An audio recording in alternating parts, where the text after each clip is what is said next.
আল্লাহ না করুক। আল্লাহ যেন আমাকে, আপনাকে, আমাদের সকলকে এমন অবস্থায় দুনিয়া থেকে নেন যেন আমরা ঈমান অবস্থায় ছিলাম, মুমিন অবস্থায় ছিলাম। হে ভাই, হে বোন, আপনারা যারা এখন ইসলাম গ্রহণ করেননি, আপনাদের কাছে আবেদন রইল, অনুরোধ রইল, আপনারা অবশ্যই অবশ্যই আপনি যে ভাষাটা সবচেয়ে ভালো বুঝেন সেই ভাষায় একটি কোরআন আপনার কাছে রাখুন, একটিবার পড়ুন, একটু গবেষণা করুন, রিসার্চ করুন।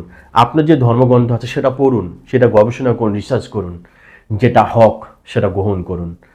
আপনার বয়স কত হয়েছে সেটা ছেড়ে দিন, কত গুনাহ করেছেন সেটা ভুলে যান।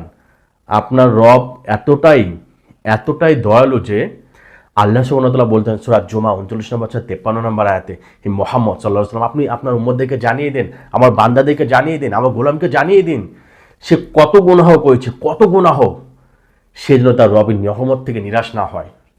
আল্লাহ সুবহানাহু ওয়া তাআলা তার রহমত থেকে নিরাশ হতে নিষেধ করেছেন, আর আমরা আল্লাহ সুবহানাহু ওয়া তাআলার রহমত থেকে নিরাশ হয়ে যাচ্ছি। আসুন ফিরে আসি।